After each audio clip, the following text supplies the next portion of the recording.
Seigneur, chers amis, chers prêtres, ik wens u allemaal welkom op deze bijeenkomst voor een uiteenzetting het leven na de dood, la vie après la mort. Tout n'a jamais été dit dans le passé, tout ne sera pas dit aujourd'hui et tout ne sera pas dit dans l'avenir. Niets is nooit gezegd of ooit allemaal gezegd geweest in het verleden. Niets zal volledig gezegd worden vandaag. En ook alles zal niet gezegd zijn in de toekomst. Met andere woorden, de uiteenzetting van vandaag is zeer onvolledig, gezien het onderwerp. Le sujet d'aujourd'hui est très incomplet, vu l'ampleur et l'inconnaissance du sujet. Ten derde, als inleiding, il y a beaucoup d'approches différentes. Ah, oké. In het Nederlands? Ja? Dus ik zal in het Nederlands verder spreken. Okay. Dus er zijn voor dit onderwerp en voor vele kerkelijke onderwerpen en ook andere levensonderwerpen zijn er zeer veel verschillende invalshoeken. Een van de invalshoeken die ik vandaag gekozen heb is de invalshoek van het Nieuwe Testament. Wat zegt ons... Siga. En français. Donc, il y a différentes approches pour un sujet aussi vaste et un sujet qui a un grand aspect d'inconnaissance.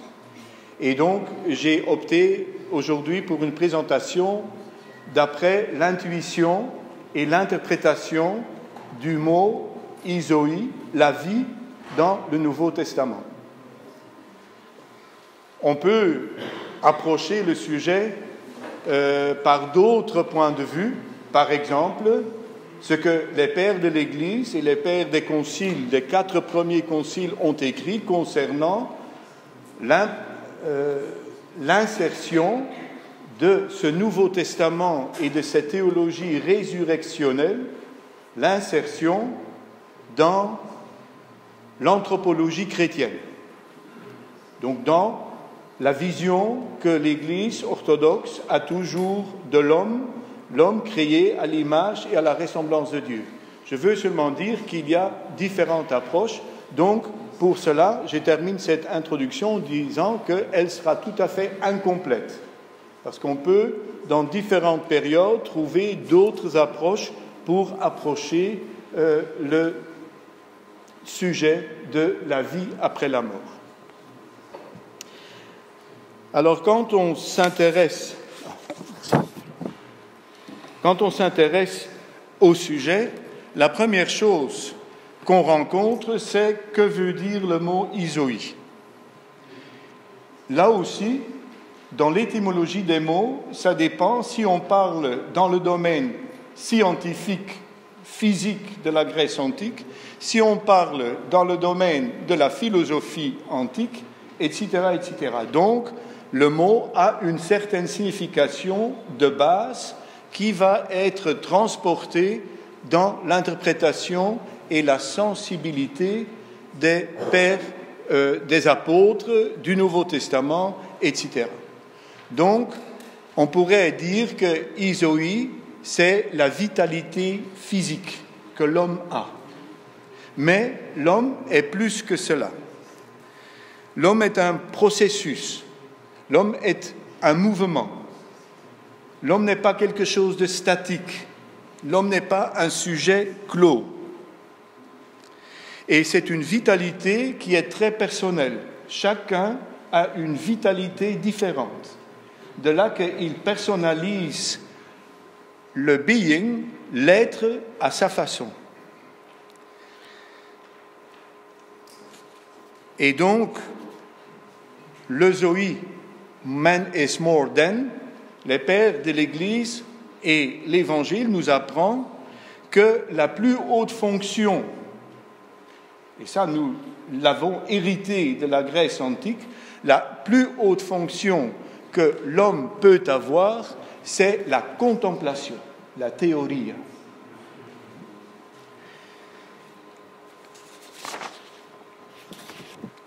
Donc, la vie de l'homme n'est pas un état statique, mais c'est un état de possibilités incomplètes, unfulfilled possibilities.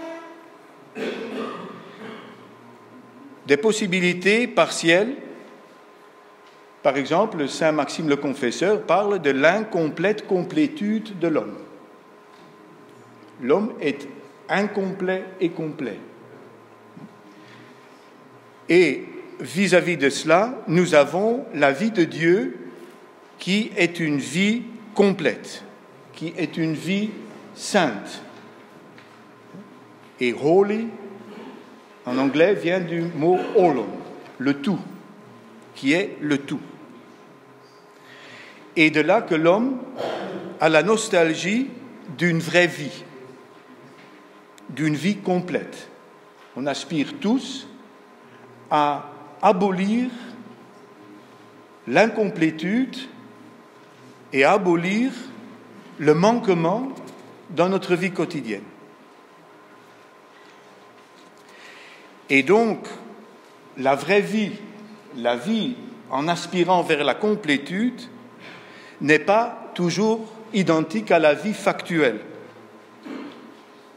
Donc, la vie est plus qu'un processus vital.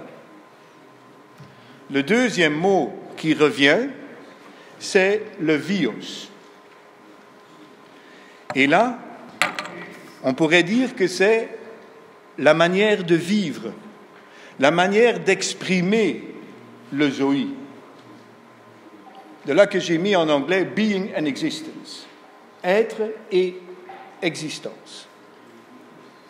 Et la manière de vivre la nature humaine est liée à un certain ethos, à un certain comportement moral. Mais souvent, dans la langue grecque classique et antique et néo-testamentaire, les deux mots, isoi et vios, vont être mélangés. Et c'est pour ça que ça ne rend pas, c'est bien le troisième, ça ne rend pas toujours si facile l'interprétation. Qu'est-ce qu'on veut dire à ce moment-là dans la lettre de Paul ou dans l'évangile de Marc? Qu'est-ce qu'on veut dire par le mot zoé? Donc, la vraie vie se réalise comme contemplation. Mais la contemplation est donnée par l'Esprit de Dieu.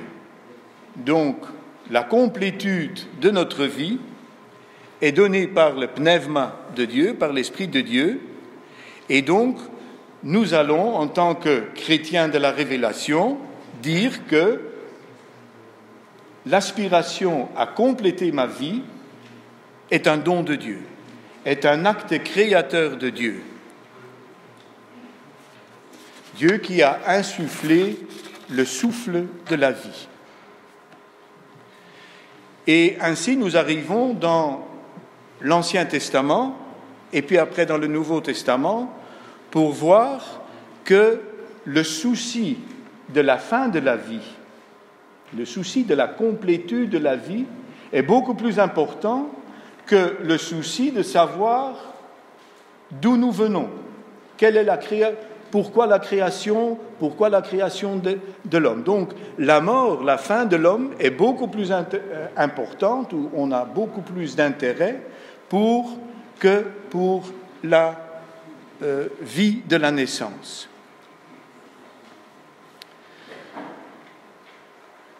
Cela veut dire que nous avons un grand souci pour notre relation actuelle avec la vie de Dieu. Parce que c'est le Dieu, nous apprend le livre de Numérie, de Job et Deutéronome, entre autres, qui est le Seigneur de la vie et de la mort.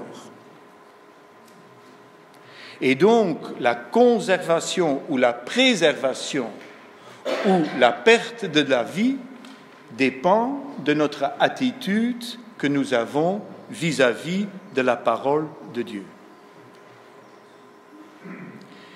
Et pour cela, ou de là, c'est une conséquence, il y a ce besoin permanent de faire bénir notre vie par Dieu.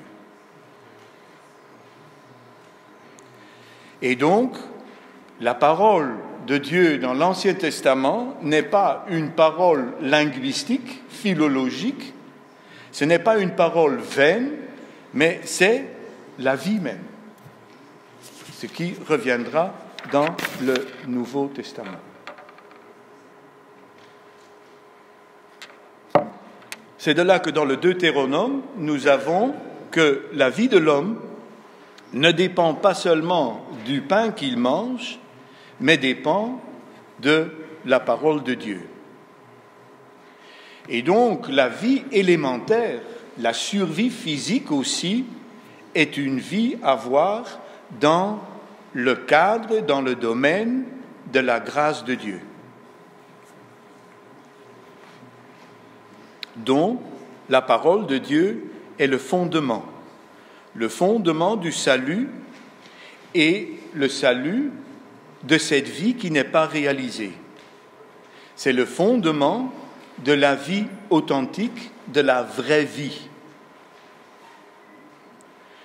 De là que l'Ancien Testament nous apprend que la vie est une grâce, est un don, est un présent.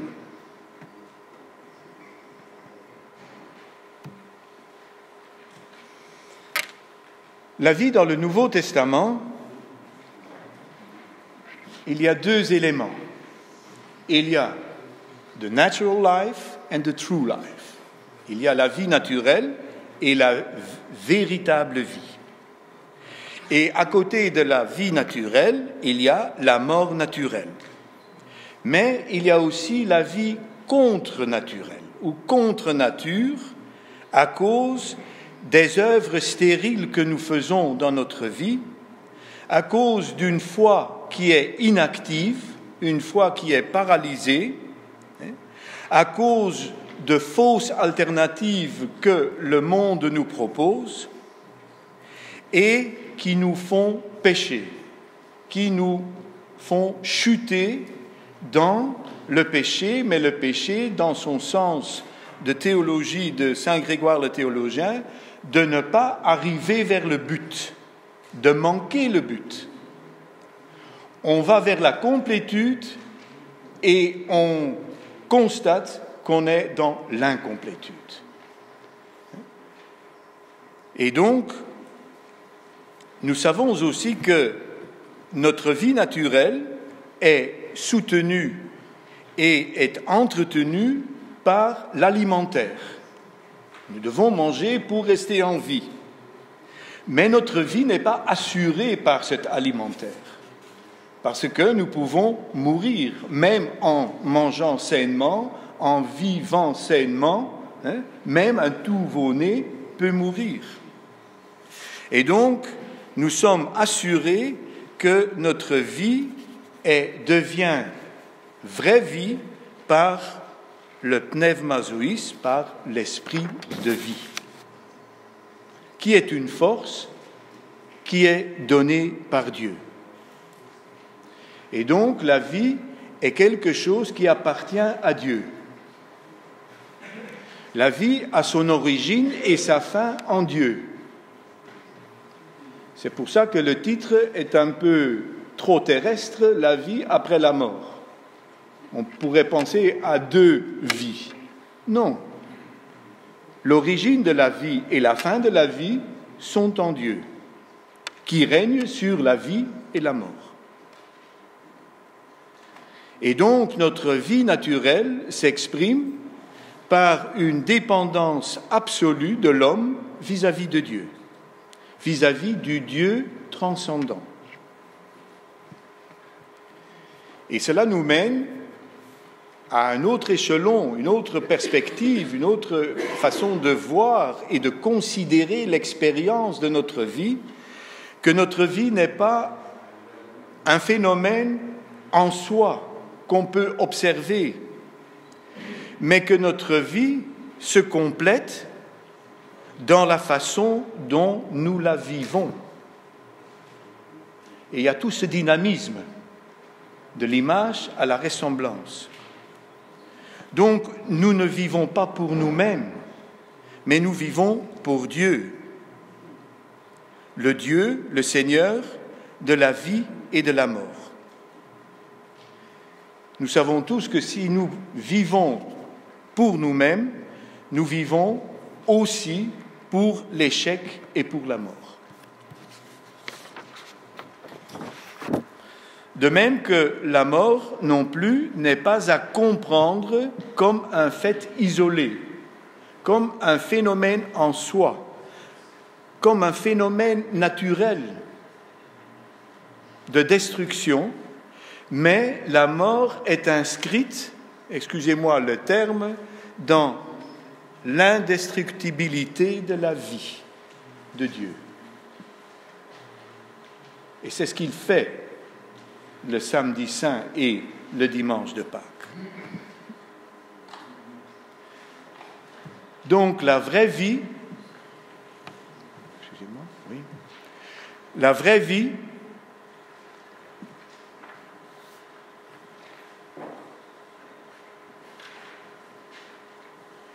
qui n'est pas soumise à la mort peut être... J'ai perdu le fil. Oui. Donc cette vie-là peut être nommée la vraie vie. La vie naturelle peut être dénommée cette vie sur terre ou, comme dans l'Épître aux Galates, la vie dans la chair ou une vie provisoire.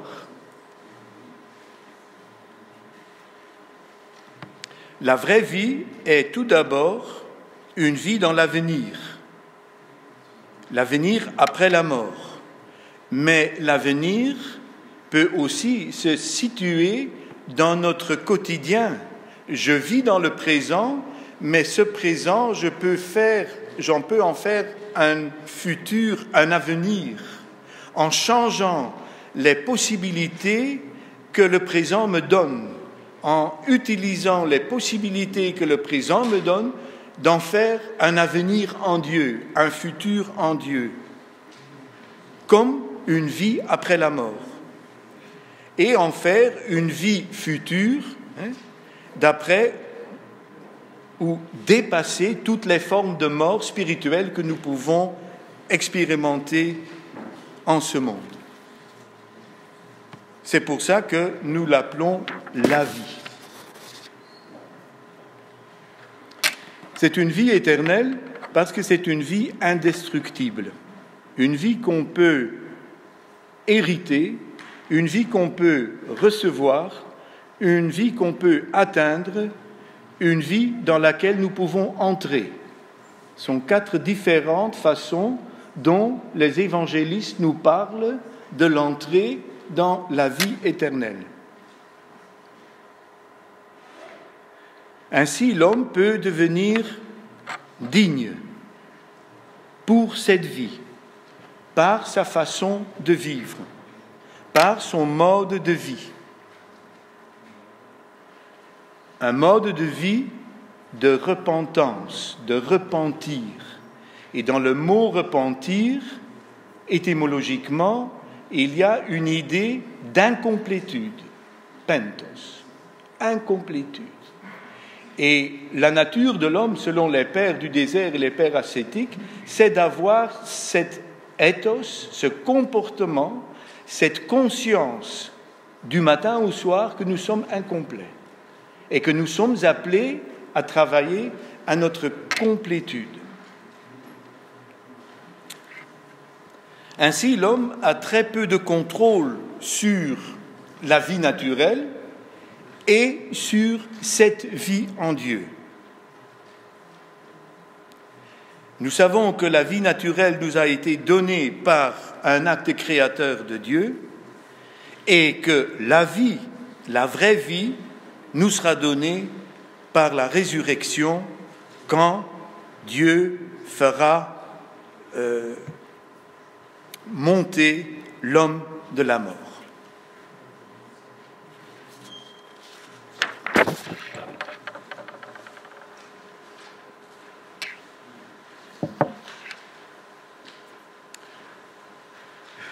Donc, la mort est devenue impuissante par Jésus-Christ.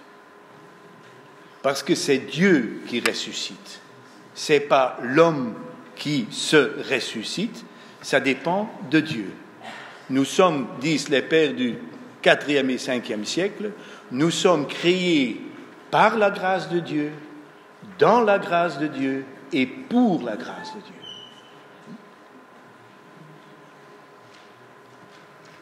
Donc, Dieu nous offre en toute liberté et en toute vérité et en toute grâce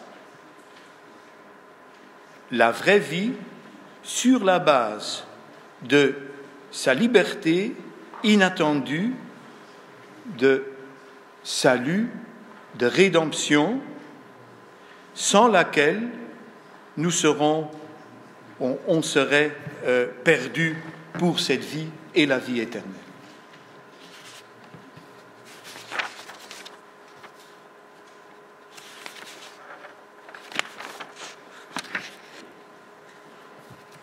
Ainsi, nous apprenons et nous comprenons que celui qui croit en Jésus-Christ a la vie. C'est par sa vie que la mort a été vaincue et que nous allons être sauvés. C'est lui qui est notre vie. Moi, je ne suis pas maître de ma vie. Moi, je ne suis pas ma vie. C'est lui qui est ma vie. Et cela nous est accordé en nous tous, mais cette vraie vie est encore cachée en Christ, dans le Christ en Dieu. Cette vraie vie va s'éclore dans le cœur de l'homme d'après cette synergie entre cette attitude de vie, ce mode de vie et cette grâce de Dieu. Donc la vraie vie est en Christ, cachée en Dieu, et se révélera à partir et graduellement que le fruit de ma vie se mûrisse, ou se mûrit, pardon.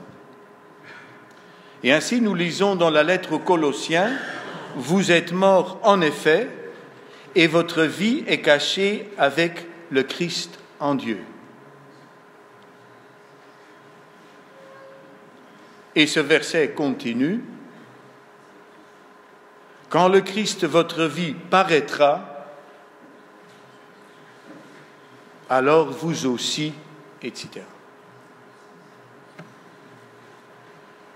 Donc, en lui, il y a la vie, il est la résurrection et la vie. Nous trouvons beaucoup d'échos de cela dans la première épître ou la première lettre de Saint Jean. Lui est le véritable. Il est Dieu et la vie éternelle.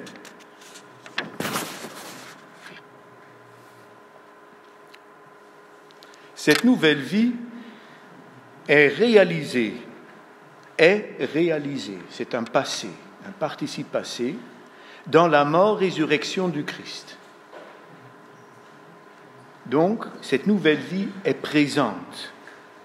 Et dans la liturgie, dans le canon eucharistique, il y a une parole que, peut-être pas trop souvent en tant que fidèles, nous avons l'occasion d'entendre, mais que le prêtre ou l'évêque dit: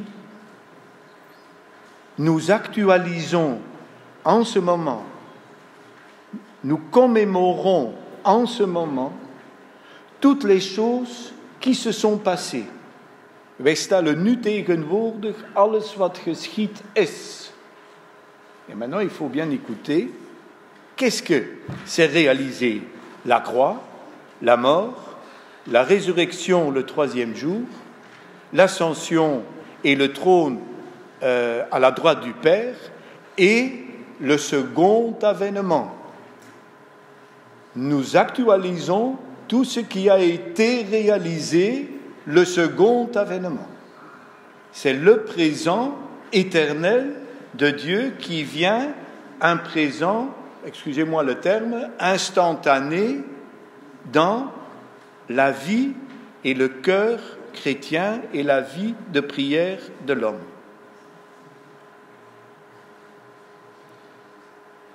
C'est pour ça que la résurrection future des morts n'est rien d'autre que la consommation de cet événement de changement du vieil éon vers le nouvel éon. Future resurrection of the dead is simply the consummation of the event of replacement of the old aeon by the new started in Christ. Vous comprenez qu'on est loin du titre « La vie après la mort ».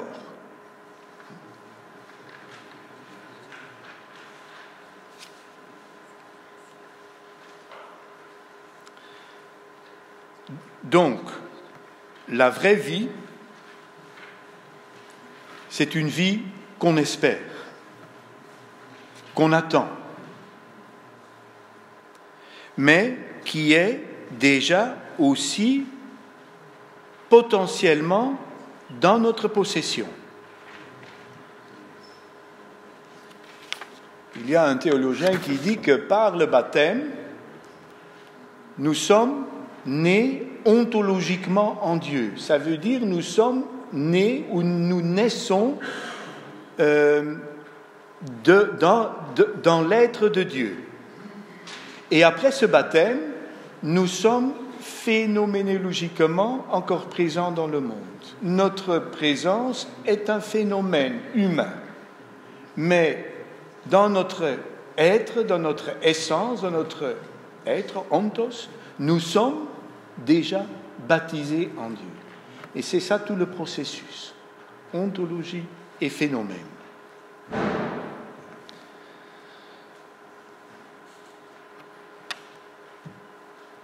Alors, la grande question est la suivante. Comment est-ce que notre présent peut déjà être compris dans la lumière de cette vie véritable? The present is already understood in the light of this life.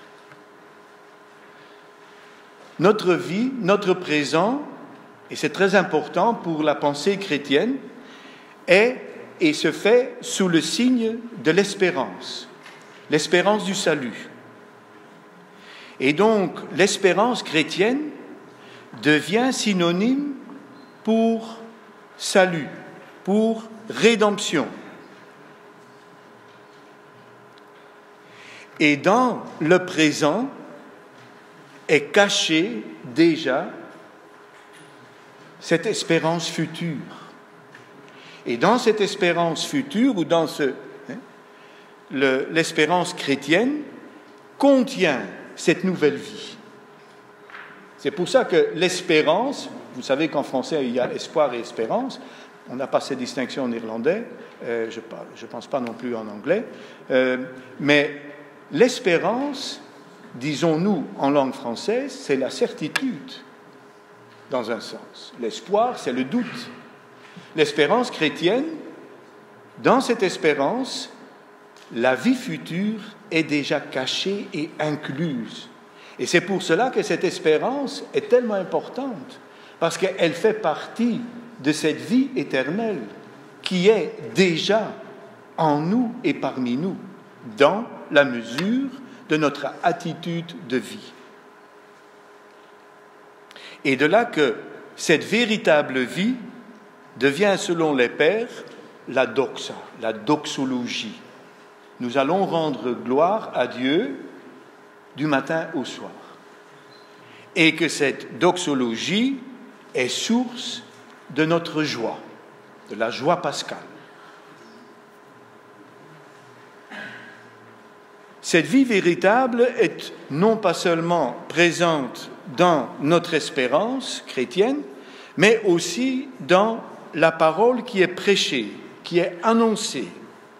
Et cette parole qui est annoncée est une rencontre historique avec quelqu'un qui a vécu. Une rencontre historique qui est une parole qui donne la vie, qui est la parole de la vie, qui est le pain de vie. Sans cette parole, je meurs.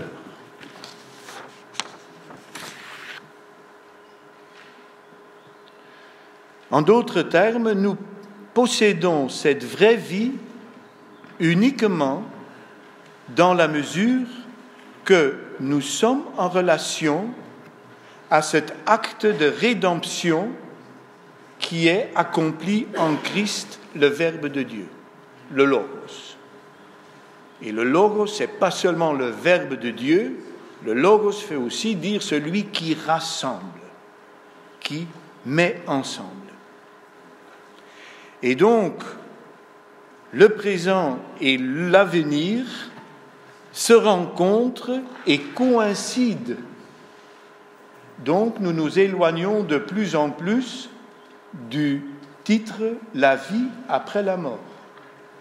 Le présent et le futur se coïncident.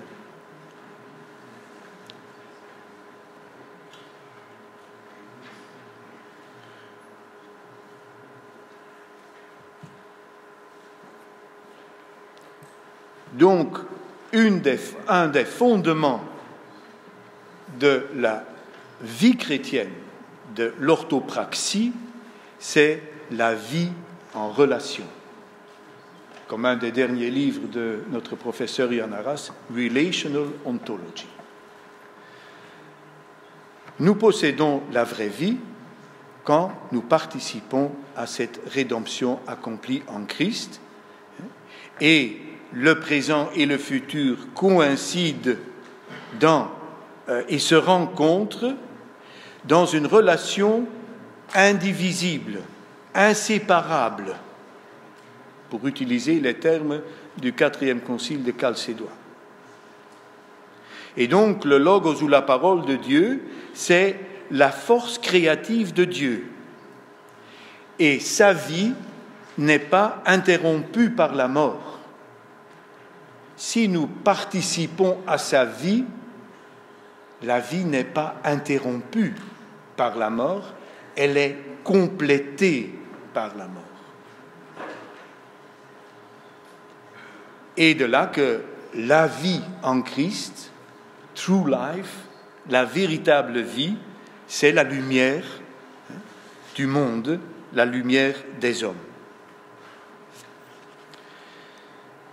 La vraie vie n'est pas à signifier dans un sens d'une force cosmique sur laquelle nous pouvons réfléchir et spéculer. Mais c'est Dieu qui révèle que cette vraie vie est une vie éternelle. Que cette vraie vie ou la vie éternelle est le pain de la vie, comme nous trouvons souvent cité dans le Nouveau Testament. Celui qui croit, nous apprend le Nouveau Testament, allait déjà de la mort vers la vie, vers la vraie vie.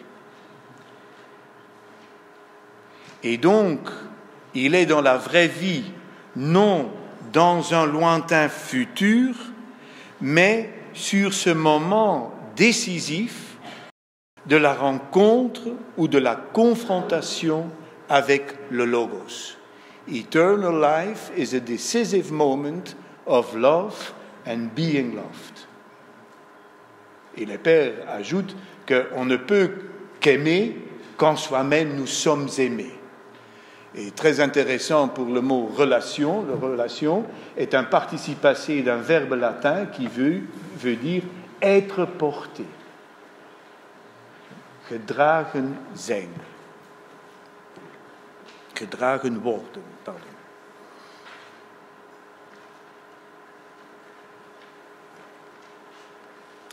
Donc, la prédication nous enseigne qu'à chaque moment de notre vie, nous avons une nouvelle possibilité de nous libérer du passé et de nous ouvrir sur l'avenir. On pourrait dire sur l'eschaton, sur la rencontre avec l'époux. Et c'est pour cela que notre vie se trouve sous le signe de l'amour. Cela signifie que notre amour trouve son origine dans le fait d'être aimé par lui, ce qui veut dire la relation. Et donc notre amour fraternel, notre amour pour le prochain, est le critère par expérience de notre passage de la mort à la vie. Et là, nous nous trouvons dans la première épître de Jean. Et pour conclure,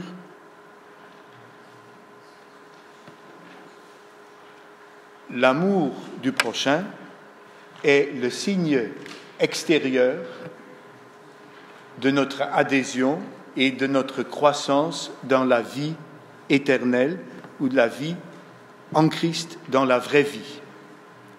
Et le signe intérieur, c'est que la crainte est dépassée, la crainte de l'homme n'existe plus et que l'angoisse est dépassée.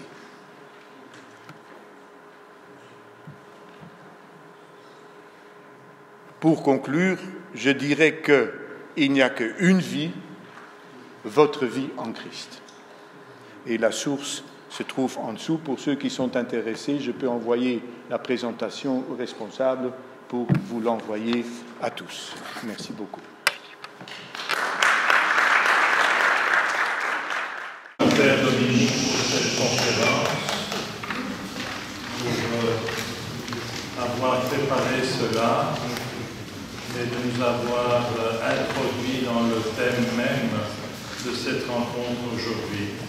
We danken van Dominique om ons te hebben ingeleid in het thema van deze bijeenkomst, om dit te hebben voorbereid en om dit ons op voortreffelijke wijze te hebben voorgesteld. Ευχαριστούμε τον πατέρα Dominique για αυτή την εισαγωγή στο θέμα της ημερίδας, για την προετοιμασία αυτού της παρουσίασης και με τον τρόπο με τον οποίο το έκανε σήμερα.